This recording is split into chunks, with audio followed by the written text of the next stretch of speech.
తెలుగు శ్రోతలందరికీ నమస్కారం అండి. మన అలనాటి కథలు ఎవర్ గ్రీన్ స్టోరీస్ ఛానల్కి మీ అందరికీ స్వాగతం.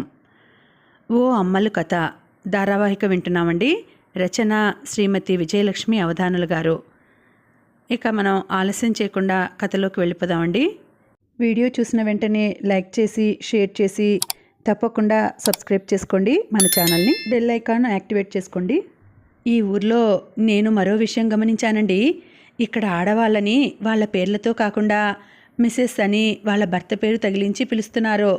ఈ రెండేళ్లలోనూ ఎవరూ నా పేరు ఏమిటని అడగలేదు. ఇంకొకరి గురించి చెప్పేటప్పుడు కూడా మిస్సెస్ బిడే, మిస్సెస్ ముఖర్జీ ఇలాగే చెప్తున్నారు అంది అమ్మలు ఆశ్చర్యంగా. రామం నవ్వాడు. బిడే, ముఖర్జీ వాళ్ళ భర్తల పేర్లు కాదు పిల్ల, అవి వాళ్ళ ఇంటి పేర్లు. మన తెలుగు వాళ్ళం ఇంటి పేరు ముందు రాసుకొని తర్వాత మన పేరు రాసుకుంటాం.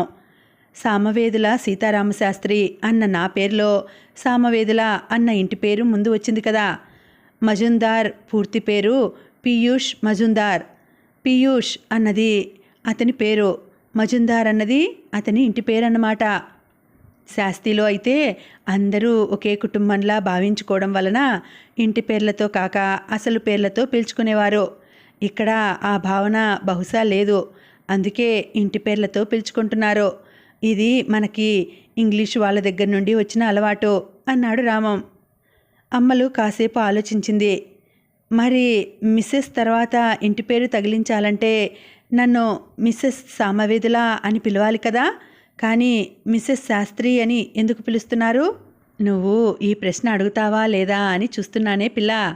ఇక్కడ వీళ్ళు శాస్త్రి అన్నది మన ఇంటి పేరు అనుకుంటున్నారు. వాళ్ళకి చాలాసార్లు చెప్పాను శాస్త్రి అన్నది ఇంటి పేరు కాదని, అయినా అర్థం అవ్వలేదు. నేను ఊరుకున్నాను. కానీ పేర్లతో పిలుచుకున్నప్పటి దగ్గరితనం ఇంటి పేర్లతో పిలుచుకుంటే రాదు కదండి. ఏం చేస్తాం, ఇది ఇక్కడ వాళ్ళ అలవాటు అంటూ నవ్వేశాడు రామం. అనుకున్న రోజున పొద్దున్నే తమకు కేటాయించిన ఇంట్లోకి మారిపోయారు అమ్మలు కుటుంబం. సామాన్లు లేని ఖాళీ ఇల్లు. మాట్లాడుతుంటే గోడలు ప్రతిధ్వనిస్తూ భలేగా ఉంది పిల్లలకి. పెట్టెల మీద బెడ్డింగుల మీద కూర్చోవడం కూడా సరదాగా ఉంది వాళ్ళకి. గెస్ట్ హౌస్లోనే కాఫీ టిఫిన్లు అయిపోయాయి. ఇక్కడ కూడా సిగడి మీదే వంట. ఇంటికి రాగానే రామం సిగడి వెలిగించేశాడు. బస్తాల్లో డబ్బాలతో సహా తెచ్చిన సరుకులు ఒక్కొక్కటి వంటింట్లోనూ స్టోర్ రూమ్లోనూ సర్దసాగింది అమ్మలు. పిల్లలు అతి ఉత్సాహంగా డబ్బాలు చేరవేయడంలో సాయం చేశారు. సిగిడి అంటుకునేసరికి అమ్మలు సామాన్లు సర్దడం కూడా అయిపోయింది. పులగం పచ్చిపులుసు ఆ రోజుకి చేసింది. వస్తూ వస్తూ గెస్ట్ హౌస్ నుంచి తెచ్చిన పాలు సిగిడి మీద పెట్టి పొంగించి దానితో పాయసం చేసింది అమ్మలు. ఏమండి, మనం మంచాలు కుర్చీలు పని మనిషి లేకపోయినా కొన్నాళ్ళు గడిపేసుకోగలం, కానీ రేపటి నుంచి పాలు ఎలాగా?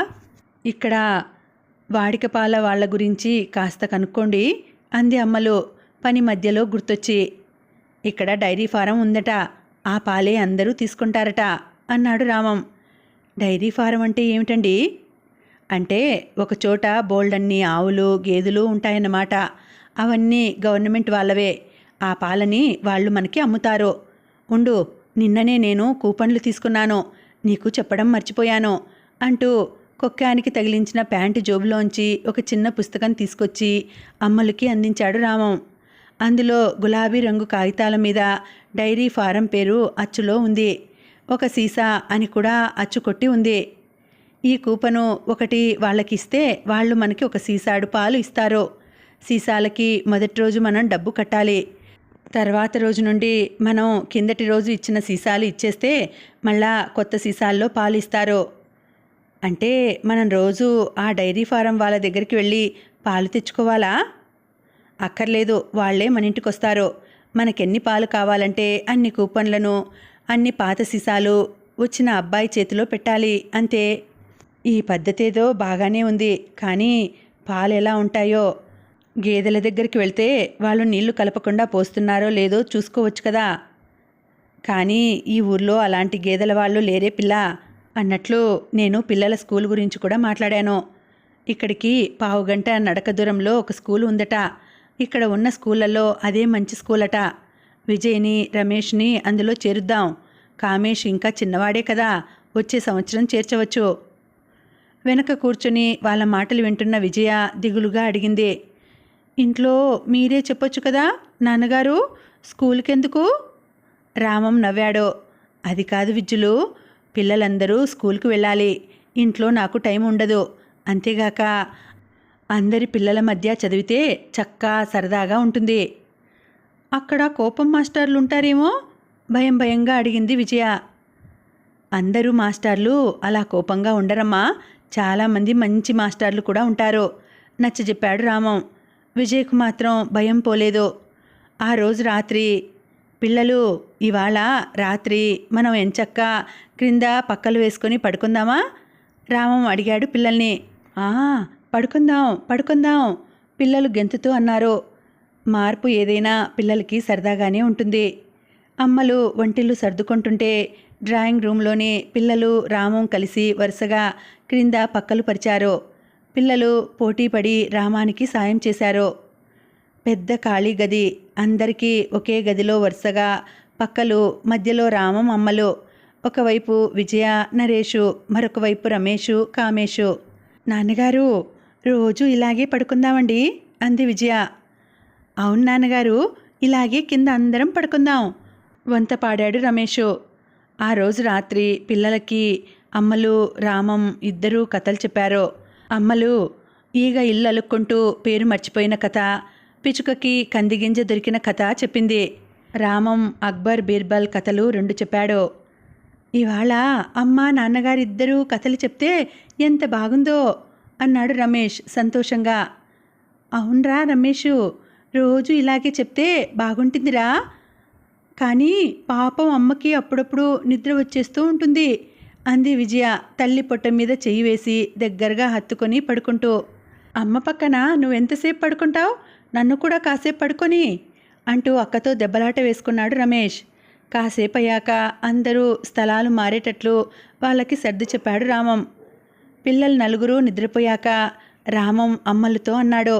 పిల్ల, మనమందరం అప్పుడప్పుడు ఇలా కలిసి పడుకొని కథలు చెప్పుకోవాలే, పిల్లలకి సరదాగా ఉంటుంది. నాకు సరదాగానే ఉందండి. పెరడు చూసారా ఎంత పెద్దది ఉందో? వేసవికాలంలో అక్కడ వరుసగా అందరం పక్కలు వేసుకుని పడుకుంటే బాగుంటుంది కదూ? చాలా బాగుంటుంది అన్నాడు రామం నిద్రలోకి జారుకుంటూ. మరునాడు పొద్దున్న 5:30కి టకటక వీధి తలుపు చప్పుడవుతుంటే ఉలిక్కిపడి లేచింది అమ్మలు. తలుపు తీయగానే ఎదురుగా పెద్ద కేసు బుట్టతో నిల్చొని ఒక 25 ఏళ్ల కుర్రాడు కనిపించాడు. అతని చేతిలో 2 పాల సీసాలు ఉన్నాయి. డైరీ ఫారం నుంచి వచ్చిన దొర్సాని, ఈ రోజు నుండి ఈడ పాలు తీసుకుంటారని తెలిసింది అన్నాడు. అప్పుడు చూసింది అమ్మలు ఆ పెద్ద కేను బుట్టలో ఉన్నవి పాల సీసాలని.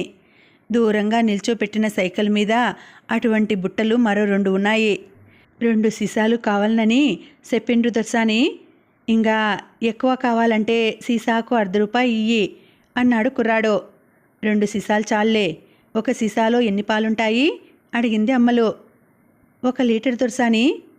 లీటరా అంటే ఆశ్చర్యంగా అడిగింది అమ్మలు. శాస్తిలో ఇంకా పాలని సేర్లలోనే అమ్ముతారు. ఈ లీటరు అన్నమాట ఎక్కడో విన్నట్లు ఉంది. తలుపు దగ్గర అమ్మలు మాటలు వినిపించి రామం లేచి వచ్చాడు. 1 సీసాలో 1 లీటర్ పాలు ఉంటాయి అంటున్నాడండి. లీటర్ ఏమిటో నాకు అర్థం కావడం లేదు అంది అమ్మలు. లీటర్ అంటే దాదాపు 1 సేరుకి సమానం. దీన్ని మెట్రిక్ సిస్టమ్ అంటారు. ఇది గవర్నమెంట్ వాళ్ళ డైరీ ఫారం కదా, వీళ్ళు లీటర్లలోనే కొలుస్తారు. మనకి ఈ 2 సీసాలు సరిపోతాయా? సరిపోతాయండి. అయితే నిన్న ఇచ్చిన చిన్న పుస్తకం నుంచి 2 కూపన్లు చింపి ఇతనికి ఇయ్యి అన్నాడు రామం. అమ్మలు లోపల నుంచి 2 కూపన్లు తెచ్చింది. ఆ కూపన్లు ఒక చిన్న బ్యాగులో పెట్టుకొని ఆ పాలబ్బాయి వెళ్ళిపోయాడు. పిల్ల, నీకు గుర్తులేదు, ఏడాది క్రితం నేను నీకు ఈ మెట్రిక్ పద్ధతి గురించి చెప్పాను. మన గవర్నమెంట్ వాళ్ళు సంవత్సరం క్రితం ఈ కొలతలని, అంటే సేర్లు వీసెలు ఇవన్నీ మెట్రిక్ పద్ధతికి మార్చారు. కొన్నాళ్ళు ఈ 2 పద్ధతులు నడుస్తాయి. తర్వాత పాత పద్ధతి పూర్తిగా రద్దు చేసి కొత్త పద్ధతిలోనే అన్ని కొలతలు ఉంటాయి. ఒక్క కొలతలే కాదు, డబ్బులు కూడాను. ఇప్పుడు నయా పైసలు అనాలు కూడా నడుస్తున్నాయి కదా. 2-3 ఏళ్లలో ఈ అనాలు, కాండ్లు, దమ్మిడీలు పోయి కేవలం రూపాయలు, నయా పైసలే ఉంటాయన్నమాట వివరించాడు రామం. ఏమిటో ఈ గవర్నమెంట్ వాళ్ళకి పని లేనట్లు ఇలా ఎందుకు మార్చేస్తూ ఉంటారో చిరుకోపంగా అంది అమ్మలు. గట్టిగా నవ్వాడు రామం. ఈ కొత్త పద్ధతిలో ఉన్న సుఖం కొన్నాళ్ల తర్వాత తెలుస్తుందిలే అన్నాడు. రామం సిగిడి అంటించాడు. అంతసేపు పెరట్లో ఉన్న చెట్ల మధ్య తిరుగుతూ ఎక్కడెక్కడ కూరగాయల మొక్కలు వేసుకోవాలో చర్చించుకుంటూ గడిపారు అమ్మలు, రామం. సిగిడి అంటుకొని కాఫీ పెట్టుకున్నాక అమ్మలు అంది, ఇద్దరం ఇలా వంటింట్లో నేల మీద ఎదురెదురుగా కూర్చొని కాఫీ తాగుతుంటే మన పెళ్ళైన కొత్త రోజులు గుర్తొస్తున్నాయండి. భలే బాగుంది ఇలాగా. అవునే పిల్ల, ప్రతి వాళ్ళు అప్పుడప్పుడు పాత రోజుల్లోకి వెళ్తూ ఉండాలేమో. మా ఇంజనీరింగ్లో సీజనింగ్ అని ఒక మాట ఉందిలే. దేన్నైనా సీజన్ చేయడం అంటే అది అన్ని రకాల వాతావరణ పరిస్థితుల్ని తట్టుకొని బతకగలిగేటట్లు చేయడం అన్నమాట. మనుషులు కూడా అలా సీజన్ అవుతూ ఉండాలి. మీరన్నీ భలే చెప్తారండి. అయినా మీరన్నది నిజమేలండి. పని మనిషి ఉన్నన్ని రోజులు రాత్రి అంట్లు అన్నీ బయటపడేసేదాన్ని. ఇప్పుడు పని మనిషి లేదు కాబట్టి రాత్రే అన్నీ తోమేసుకున్నాను. ఇప్పుడు హాయిగా ఉంది అంది అమ్మలు. సీజనింగ్కి భలే ఉదాహరణ ఇచ్చావు అంటూ నవ్వాడు రామం. సరిగ్గా 15 రోజులు గడిచేసరికి ఇంట్లోకి ఫర్నిచర్ అంతా వచ్చేసింది. ఒక పని మనిషి కుదిరింది. పని మనిషితో పాటు ఉతికిన బట్టలు ఇస్త్రీ చేయడానికి ఒక మనిషి కూడా కుదిరాడు. ఇంకా పిల్లల్ని స్కూల్లో చేర్చాలి. అప్పటికే స్కూళ్ళు తెరిచి 3 నెలలు గడిచిపోయి క్వార్టర్లీ పరీక్షలు కూడా అయిపోయాయి. విజయ, రమేష్ వచ్చే వారం నుంచి స్కూల్కి వెళ్తారు. ఇప్పటిదాకా అయిన పాఠాలు చెప్పడానికి ఒక ప్రైవేట్ మాస్టర్ని పెడదాం. ఆ స్కూల్లోనే లెక్కలు చెప్పే మాస్టారు ప్రైవేట్ చెప్పడానికి ఒప్పుకున్నాడు. ఒకరోజు అమ్మలతో అన్నాడు రామం. అమ్మలకి దిగులేసింది. ఇంకా చిన్నవాళ్ళండి, పాపం అంత దూరం నడిచి వెళ్తారా అంది బెంగగా. మరేం పర్వాలేదు, ఇక్కడి నుంచి చాలామంది వెళ్తున్నారు. మొదటి 4-5 రోజులు నేను వెళ్ళి దిగబెట్టి వస్తాను. ఆ తర్వాత నుంచి వాళ్లే వెళ్తారు. మరేం భయం లేదు ధైర్యం చెప్పాడు రామం. స్కూల్కి వెళ్ళవలసిన రోజు వచ్చింది. రమేష్ హుషారుగానే తయారైపోయాడు. విజయ మాత్రం కాస్త బెంగగా మొహం పెట్టింది. విజయ 4వ క్లాస్లోనూ, రమేష్ 2వ క్లాస్లోనూ చేరారు. పిల్లలతో పాటు నడుస్తూ వాళ్ళకి స్కూల్ అంటే ఎంత బాగుంటుందో చెప్తూ స్కూల్ దగ్గరికి తీసుకొచ్చాడు రామం. ఇద్దరిని హెడ్ మాస్టర్ దగ్గరకు తీసుకెళ్ళి ఆయనకు పరిచయం చేశాక ఆయనే ప్యూన్ చేత పిల్లలను క్లాసుకి పంపాడు. ఆ రోజు సాయంత్రం నుంచే ప్రైవేట్ మాస్టర్ కూడా రావడం మొదలైంది. ఈ ప్రైవేటు మాస్టర్కి కోపం ఎక్కువ లేకపోవడంతో రమేష్ కూడా బుద్ధిగానే ఆయన దగ్గర కూర్చుంటున్నాడు.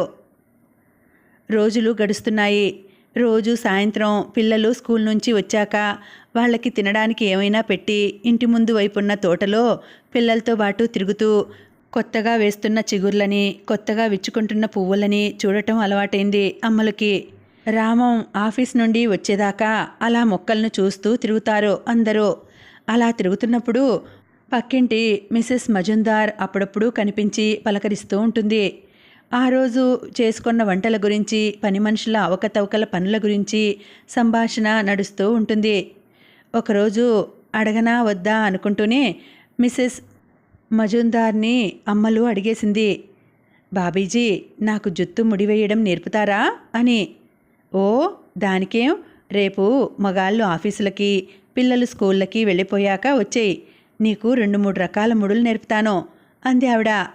మర్నాడు పొద్దున్న దువ్వెన, కొబ్బరి నూనె తీసుకుని పక్కింటికెళ్ళింది అమ్మలు. కొబ్బరి నూనె సీసా చూసి నవ్వింది మిసెస్ మజుందార్. మిసెస్ శాస్త్రి, ఈ కొబ్బరి నూనె ఇప్పుడు అక్కర్లేదు. అసలు ఇది ఎంత తక్కువ రాసుకుంటే అంత బాగా ముడి వస్తుంది.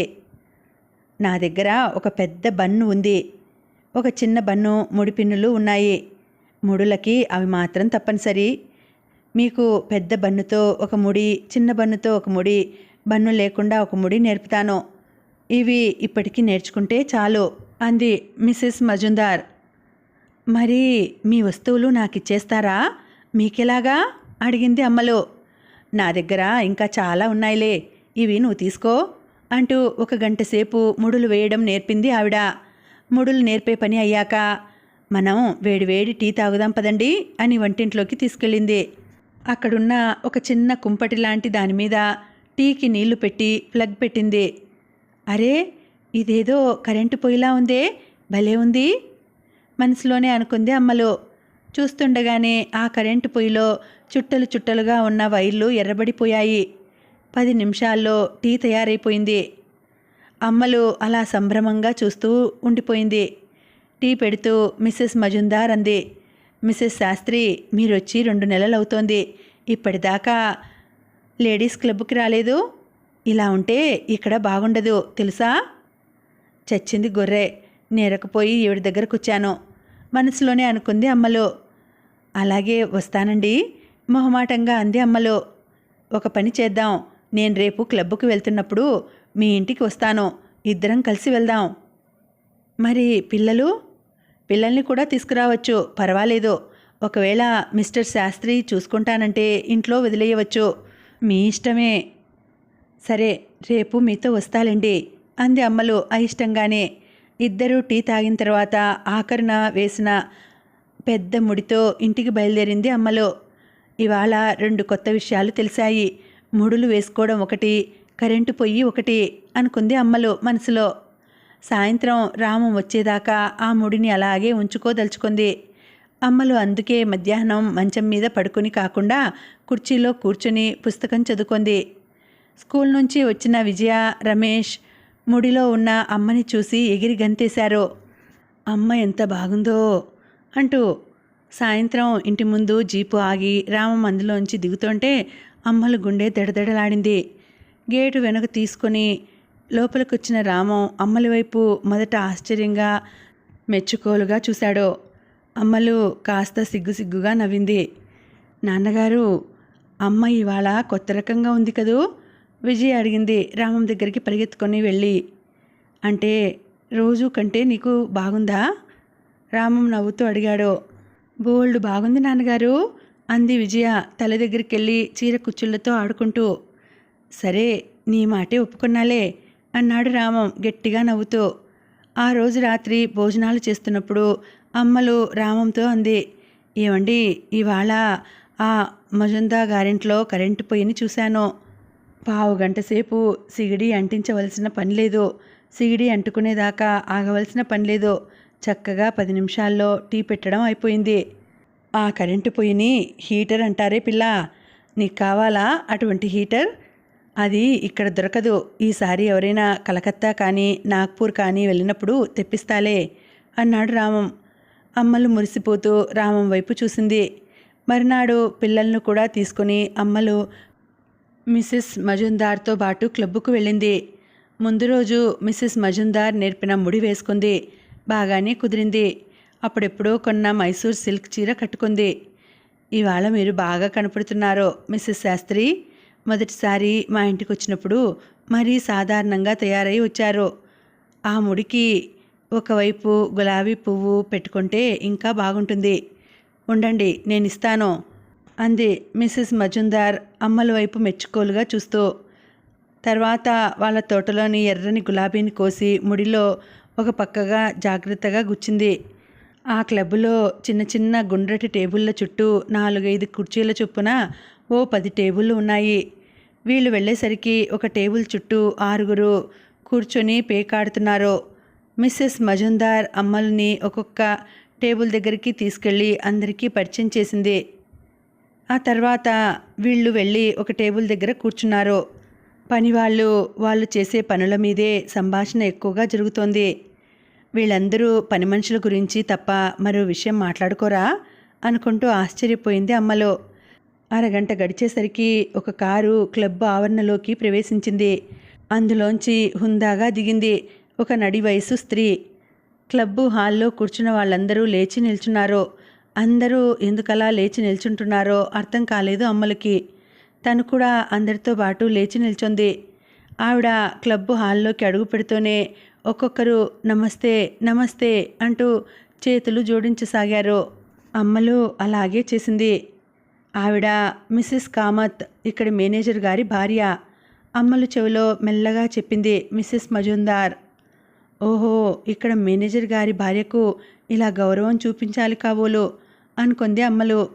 శాస్తిలోనో బిడ్సింగ్పూర్లోనో మేనేజర్ గారి భార్యను చూసిన వెంటనే ఇలా లేచి నిల్చోవడం ఉండేది కాదు. ఆవిడ వచ్చాక క్లబ్ బాయ్ అందరికీ చిన్న చిన్న పింగాణీ ప్లేట్లలో మిక్చరు బిస్కెట్లు ఇచ్చి తర్వాత అందమైన ఖరీదైన పింగాణీ కప్పుల్లో టీ ఇచ్చాడు. ఆ రోజు రాత్రి, ఎలాగుందే పిల్ల మీ లేడీస్ క్లబ్ నవ్వుతూ అడిగాడు రామం. ఏం క్లబ్బో, పని మనుషుల గురించి తప్ప మరో మాటలు లేవు. కొందరేమో పేకాట ఆడుకుంటూ కూర్చున్నారు. అసలు ఈ క్లబ్ ఎందుకు పెట్టారో నాకు అర్థం కాలేదండి అంది అమ్మలు. నవ్వేశాడు రామం. మేనేజర్ భార్య రాగానే ఎవరో పెద్ద దేశనాయకుడు వచ్చినట్లు అందరూ లేచి నిల్చున్నారు. అదేం పద్ధతి అండి? అది దొరల పద్ధతి. ఇక్కడ ఉద్యోగులందరిలోకి మేనేజరు పెద్ద, అందువల్ల ఉద్యోగుల భార్యలందరికీ మేనేజర్ భార్య పెద్ద అంటూ నవ్వాడు రామం. అయినా నాకెందుకో అక్కడికి వెళ్ళబుద్ధి పుట్టడం లేదండి. నీకు ఇష్టం లేకపోతే వెళ్ళడం మానేయి. కానీ నా సలహా ఏమిటంటే, మరీ ఒంటిపిల్లి రాకాసులా అయిపోకుండా అప్పుడప్పుడు వెళ్తుండు అన్నాడు రామం. చూద్దాంలేండి అంది అమ్మలు. రోజులు గడిచిపోతున్నాయి. అమ్మలు తోటలోకి రంగురంగుల గులాబీ మొక్కలు వచ్చి చేరాయి. పిల్లలు రోజు తనివి తీరా పెరట్లో కాసిన పళ్ళు తింటున్నారు. అమ్మలు ఇంట్లోకి మరికొన్ని వస్తువులు వచ్చి చేరాయి. ఎలక్ట్రిక్ హీటరు, గంటలు కొట్టే పెద్ద గోడ గడియారం, అమ్మల చేతికొక గడియారం, మరికొన్ని స్టీల్ సామాన్లు. ఏమండి, ఇంట్లో ఇన్ని వస్తువులున్నా ఎందుకో ఏదో లోటుగా ఉందండి. చదివిన పుస్తకాలే మళ్ళా చదువుబుద్ధి పుట్టడం లేదు. క్లబ్బుకి వెళ్ళాలని ఉండడం లేదు. ఏదైనా కొత్త విషయం నేర్చుకోవాలండి అంది అమ్మలు ఒకరోజు రామంతో. కుట్టు మిషన్ కొనుక్కుందామా? రకరకాల కుట్లు నేర్చుకోవచ్చు అన్నాడు రామం.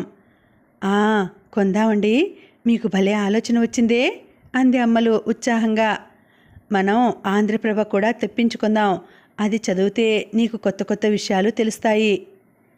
ఆంధ్రప్రభ అంటే తెలుగు న్యూస్ పేపరా? కాదు, వీక్లీ. అంటే వారానికి ఒకసారి వచ్చే ఒక పుస్తకం అన్నమాట. అందులో కథలు ఇంకా చాలా విషయాలు ఉంటాయి. నువ్వు మళ్ళా చదివినదే చదవనక్కర్లేదు. రేపే పేపర్ అబ్బాయికి చెప్తాను, ప్రతివారం ప్రభ కూడా తీసుకురమ్మని. భారతి అని మరో మాసపత్రిక ఉంది, కానీ అది ఇక్కడ బెల్లంపల్లిలో దొరకదు అన్నాడు రామం. ఆ సెలవు రోజు అమ్మలు రామం పిల్లలను తీసుకుని బెల్లంపల్లికి దగ్గరగా ఉన్న మంచిర్యాల అన్న ఊరు వెళ్ళారు కుట్టు మిషన్ కొనడానికి. బెల్లంపల్లిలో కూడా బజారు ఉన్నా అక్కడ కిరాణా దుకాణాలు, బట్టల దుకాణాలు తప్ప మరేం ఉండవు. చేతితో నడిపే ఉషా కుట్టు మిషన్ కొన్నారు. ఆ మిషన్తో పాటు కొన్ని సులభమైన బట్టలు కుట్టే విధానాలు రాసిన ఒక పుస్తకం కూడా వచ్చింది. తీరా ఇంటికొచ్చాక ప్యాకెట్ విప్పి చూస్తే ఆ పుస్తకం హిందీలో ఉంది. అయ్యో, ఇప్పుడు ఎలాగండి? తెలుగు పుస్తకం అనుకొని ప్యాకెట్ విప్పేశాను. ఈ పుస్తకాన్ని ఏం చేసుకోను అంది అమ్మలు విచారంగా. ఏం చేసుకుంటావా? హిందీ చదవడం నేర్చుకుంటావు అన్నాడు రామం నవ్వుతూ. అదిరిపడి చూసింది అమ్మలు. ఈ వయసులో మళ్ళా అక్షరాలు దిద్దాలా? నా వల్ల కాదు పిల్ల. ఇంకో భాష చదవడానికి అక్షరాలు దిద్దనక్కర్లేదే. ఏ అక్షరం ఏదో గుర్తుపడితే చాలు. నీకెలాగూ మాట్లాడడం బాగానే వచ్చు కాబట్టి నేర్చేసుకోవడం సులభం. మొట్టమొదట నేను హిందీ చదవడం అలాగే నేర్చుకున్నాను తెలుసా అన్నాడు రామం. అంతేనంటారా? సందేహంగా అడిగింది అమ్మలు. ఇంకొక విషయం, ఈ పుస్తకంలో రాసిన వాక్యాలు చాలా తక్కువ, అంకెలు బొమ్మలు ఎక్కువ. అందువల్ల అర్థం చేసుకోవడం కష్టం కాదు. అయితే సరే, మీరే నేర్పండి మరి. రేపటి నుంచే మొదలెడదాం. రోజు పొద్దున్నే ఒక అరగంట ముందు లేస్తే సరిపోతుంది అన్నాడు రామం. ఆ విధంగా అమ్మలు హిందీ చదవడం నేర్చుకోవడం మొదలైంది. పొద్దున్న పూట రామం చెప్పేవాడు. మధ్యాహ్నం పిల్లలు ఆడుకుంటున్నప్పుడు అమ్మలు పొద్దున్న చదివినది గుర్తు చేసుకుంటూ మళ్ళా చదివేది. ఒక 15 రోజుల్లో ఆ పుస్తకంలో రాసినవి అర్థం చేసుకునే స్థాయికి వచ్చేసింది అమ్మలు. ఒకసారి అర్థమయ్యాక మరి ఆ పుస్తకాన్ని వదలలేదు అమ్మలు. చాలా రోజులు అమ్మలకి ఆ పుస్తకము, ఆ మిషన్ తోడిదే లోకం అయిపోయింది. రంగు వెలవని తన పాత చీరలతో విజయకి రకరకాల గౌన్లు, తనకి బ్లౌజులు కుట్టుకోసాగింది. కుట్టు మిషను, దాంతోపాటు వచ్చిన పుస్తకము అమ్మలకి ఆత్మవిశ్వాసాన్ని ఇస్తే, ఆంధ్రప్రభ ఆత్మ వికాసాన్ని ఇచ్చింది. వారానికి ఒకసారి వచ్చే ఆంధ్రప్రభ అమ్మలకి మరో లోకాన్ని పరిచయం చేసింది. అంతవరకు అమ్మలు విశ్వనాథ వారి పుస్తకాలు, పోతన భాగవతం ఇలాంటి పుస్తకాలే చదివింది. ఆ పుస్తకాలు చదువుతుంటే ఒక అద్భుతమైన భావన మనసులో కలిగినా, అందులోని పాత్రలు తనకు పూర్తిగా అర్థం కాని ఏదో లోకంలోని మనుషులుగా కనిపించేవారు. మొదటిసారిగా తాము ఇంట్లో మాట్లాడే భాషలో కథల్లో పాత్రలు మాట్లాడుకుంటూ తాము చేసే పనులే చేస్తూ, అరే మనుషులు ఇలా కూడా ఉంటారా అన్న ఆలోచనలు కలుగజేస్తుంటే అమ్మలకి గమ్మత్తుగా ఉంది. ఇప్పుడు రోజు సాయంత్రం మాట్లాడుకునే మాటల్లో అమ్మలు చదివిన కథల ప్రసక్తి తప్పక ఉంటుంది. అందులో బాలప్రభ అన్న శీర్షికలో వచ్చే కథలు అమ్మలు రోజు పిల్లలకి చెప్తోంది. ప్రభలో అమ్మలకి అన్నింటికంటే నచ్చిన శీర్షిక మాలతీ చందూర్ ప్రశ్నలు జవాబులు.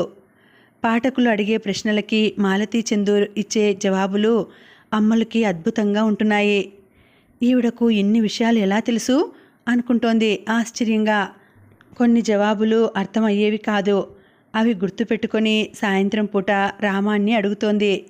ఏమండి, అప్పుడెప్పుడో విజయ్ని కడుపుతో ఉన్నప్పుడు విజయనగరంలో చూసిన సినిమా తర్వాత మళ్ళీ తెలుగు సినిమా అస్సలు చూడలేదండి. ఇక్కడ సినిమా హాళ్ళు ఉన్నాయా అడిగింది అమ్మలు ఓ రోజు రామాన్ని. ప్రభలో సినిమా వార్తలు చదువుతున్నావా నవ్వుతూ అడిగాడు రామం. అవునండి, కొత్త సినిమాల గురించి అందులో భలే రాస్తారండి. బొమ్మలు కూడా ఎంత మంచివి వేస్తాడో ఉత్సాహంగా అంది అమ్మలు. ఏం సినిమా గురించి చదివావు? ఇద్దరు మిత్రులు సినిమా బొమ్మలు క్రిందటి వారం ప్రభలో వేశాడు. కథ కూడా కొంచెం రాసి మిగిలినది వెండితెరపై చూడండి అని రాశాడు. అది చదివాక తర్వాత ఏమైందోనని ఆత్రంగా ఉందండి అంది అమ్మలు. పిల్ల, ఇక్కడికి కొత్త సినిమాలు రావు. సినిమా ఒక ఏడాది ఆడిన తర్వాత ఇక్కడి హాల్లో వేస్తారు. కొత్త సినిమాలు చూడాలంటే మనం హైదరాబాదో విశాఖపట్నమో వెళ్ళవలసిందే. అయినా చూస్తాలే, పాతదైనా మంచి సినిమా అయితే వెళ్ళొచ్చు అన్నాడు రామం. కానీ నలుగురు పిల్లలతో వెళ్ళగలమంటారా? సెకండ్ షోకి వెళ్దాం, అప్పుడైతే వీళ్ళందరూ నిద్రపోతారు అన్నాడు రామం. మర్నాడు రామం ఆఫీస్ నుండి రాగానే హడావిడిగా అన్నాడు. పిల్ల, ఇక్కడి హాల్లోకి పెళ్లి కానుక అనే సినిమా వచ్చిందట. మళ్ళా రేపు వెళ్ళిపోతుందట. రాత్రి సెకండ్ షోకి వెళ్దామా? జీపు కావాలని అడిగి వచ్చాను. అప్పుడెప్పుడో పిల్లలు పుట్టకముందు విజయనగరంలో కీలుగుర్రం సినిమాకి వెళ్ళినప్పటి ప్రయత్నం గుర్తొచ్చింది అమ్మలకి. అప్పుడు సినిమాకి వెళ్ళడానికి 2 రోజుల ముందు నుండి ఎన్నెన్ని చర్చలు, ఏ బట్టలు వేసుకోవాలో, ఏమేం తినడానికి పట్టుకెళ్లాలో ఎన్నెన్ని వాదనలు. ఇప్పుడు రామం సాయంత్రం 6:30కి ఇంటికొచ్చి 9 గంటల షోకి వెళ్దామని తొందర పెట్టేస్తున్నాడు. నేరకపోయి ఎత్తానా ఈయన దగ్గర సినిమా విషయం మనసులోనే అనుకుంది అమ్మలు. అది కాదండి, ఇప్పటికిప్పుడు సినిమా అంటే ఎలాగా? బోల్డ్ చూసుకోవాలి కదా. ఏం చూసుకోవాలి? తినడానికి ఏమీ పట్టుకెళ్ళక్కర్లేదు. రాత్రికి వంట చేయడం ఆలస్యం అనుకుంటే హీటర్ మీద ఇంత ఉప్మానో ఉప్పిపిండో చేసేయి. అది తినేసి వెళ్దాం. పిల్లల్ని మరీ బాగా ఏం తయారు చేయక్కర్లేదు. కాస్త శుభ్రమైన బట్టలు వేస్తే చాలు. జీపు ఎలాగూ వస్తుంది అన్నాడు రామం. హీటర్ మీద ఉప్మా 15 గంటల్లో అయిపోయింది. పిల్లల్ని తమల్చడం అరగంటలో అయిపోయింది. వీళ్ళు 15 గంట ముందే సినిమా హాలు చేరుకున్నారు. కామేషు, నరేషు జీపులోనే నిద్రపోయారు. అమ్మలు, రామం ఇద్దరినీ చెరో భుజం మీద వేసుకున్నారు. విజయ, రమేషు అంతా వింతగా చూస్తున్నారు. జీపు డ్రైవర్ వెళ్ళి అందరికీ టికెట్లు తెచ్చాడు. రామం డ్రైవర్ని కూడా సినిమా చూడమన్నాడు. కానీ డ్రైవరు తనకి నిద్ర వస్తోందని జీపులో నిద్రపోతానని అన్నాడు. మొత్తం 6 సినిమా హాల్లోకి ప్రవేశించారు. సినిమా మొదలవగానే రమేష్ కూడా కుర్చీలో కూర్చునే నిద్రపోయాడు. విజయ మాత్రం కన్ను మూయకుండా సినిమా అంతా చూసింది. అదే కాస్త విజయకు అర్థమైన మొదటి సినిమా. అందులో నాగేశ్వరరావు, బి సరోజాదేవి అటు ఇటు పరిగెడుతూ పాటలు పాడుతుంటే ఆశ్చర్యంగా చూసింది. అమ్మా, నువ్వు నాన్నగారు ఎప్పుడైనా ఇలా పాటలు పాడుకుంటూ పరిగెత్తారా అంటూ కాస్త గట్టిగానే అడిగింది. అదృష్టవశాత్తు వాళ్ళకి అటుపక్క ఇటుపక్క ఎవరూ లేరు. షో సినిమా జరుగుతున్నప్పుడు ఇలా గట్టిగా మాట్లాడకూడదు మందలించింది అమ్మలు. సినిమాలో కృష్ణకుమారి చనిపోయినప్పుడు అమ్మలకి విజయ్కి కూడా కళ్ళలోంచి నీళ్లు కారిపోయాయి. మర్నాడు సాయంత్రం రేడియోలో సిలోన్లో ఆడే పాడే పసివాడ అన్న పాట వస్తున్నప్పుడు విజయ ఆనందానికి హద్దులేదు. ఒరే రమేషు రారా, నిన్న మనం చూసిన సినిమాలో పాట రేడియోలో వస్తోంది అంటూ తమ్ముణ్ణి కూడా లాక్కొచ్చి రేడియో ముందు కూర్చోబెట్టింది. ఆ రోజు సాయంత్రం రామం వచ్చినప్పుడు రేడియో ముందు విజయ్ చేసిన హడావిడి చెప్పి నవ్వింది అమ్మలు. అన్నట్లు ప్రతి శనివారం ఆదివారం మధ్యాహ్నం రేడియోలో పిల్లల ప్రోగ్రాంలు వస్తాయట. ఈరోజే నాకు ఆ విషయం తెలిసింది. సరిగ్గా మధ్యాహ్నం 3 గంటలకి హైదరాబాద్ రేడియోలో వస్తాయట. శనివారమేమో 10 ఏళ్లలోపు పిల్లలకి బాలానందం అని, ఆదివారం 10 ఏళ్ళు దాటిన పిల్లలకి బాల వినోదం అని ప్రోగ్రాంలు వస్తాయట. నాకు ఆ రోజుల్లో ఆఫీసు ఉంటుంది కాబట్టి నువ్వే ఆ రేడియో పెడుతోండు, పిల్లలకి మంచి విషయాలు తెలుస్తాయి అన్నాడు రామం. అబ్బా, ఎంత మంచి విషయం చెప్పారండి. రేడియోలో పిల్లలకి కూడా ప్రోగ్రాంలు ఉంటాయన్నమాట. రేపు శనివారమేగా, రేపు పెడతాలేండి అంది అమ్మలు సంతోషంగా. రేడియోలో పిల్లల ప్రోగ్రాంలన్న మాట వినగానే పిల్లలు ఎగిరి గంతేశారు. శనివారం సగం పూట బడి కాబట్టి విజయ రమేషు కూడా చూడడానికి తయారైపోయారు. మధ్యాహ్నం 3 అయ్యేసరికి రేడియోలో రారండోయ్ రారండోయ్ పిల్లల్లారా రారండోయ్ అంటూ పాట మొదలైంది. అందులో రేడియో అన్నయ్య న్యాయపతి రాఘవరావు, రేడియో అక్కయ్య న్యాయపతి కామేశ్వరి మాటలు పిల్లలకి భలే నచ్చేశాయి. అందులోనే పొట్టి బావ చిట్టి మరదలు అన్న పాత్రలతో వేసిన చిన్న నాటకం ఇంకా నచ్చేసింది. రేడియో ముందు చాప మీద బాసింపట్టు వేసుకొని కూర్చొని ఒక్క పిసరు కదలకుండా రేడియో వైపే చూస్తూ కూర్చొని మొత్తం ప్రోగ్రాంని అతి సరదాగా విన్నారు పిల్లలు నలుగురు. ప్రోగ్రాం అయిన వెంటనే మరొక పాట, పోదామా ఇక పోదామా ఇళ్లకు ఇప్పుడు పోదామా, ఆటలు పాటలు నాటికలు నేటికి ఇక చాలిద్దామా. వింటుంటే అప్పుడే అయిపోయిందా అని విచారం వేసింది పిల్లలకి. ప్రతి శని ఆదివారాలు మధ్యాహ్నం అయ్యేసరికి పిల్లలు రేడియో ముందు చాపేసుకుని కూర్చోవడం మొదలైంది. ఆ రేడియో అక్కయ్యే ఆడవాళ్ల కోసం మహిళా కార్యక్రమాలు నిర్వహిస్తూ ఉండేదన్న విషయం అమ్మలకి తెలిసింది. అది కూడా క్రమం తప్పక వినడం అమ్మలకి అలవాటైంది. అందులో రకరకాల వంటలతో పాటు ఆడవాళ్లు మాత్రం పాల్గొనే నాటకాలు కూడా వచ్చేవి. ఇంకా ఆడవాళ్లు సాధిస్తున్న విజయాల గురించి కూడా చెప్పేవారు. క్రమంగా కొత్త కొత్త విషయాలు తెలుస్తున్నాయి అమ్మలకి. ఇంకా ఉందండి, కథ కొనసాగుతుంది. మళ్ళీ వచ్చే వీడియోలో కలుసుకుంటాను. అంతవరకు సెలవు. నమస్తే.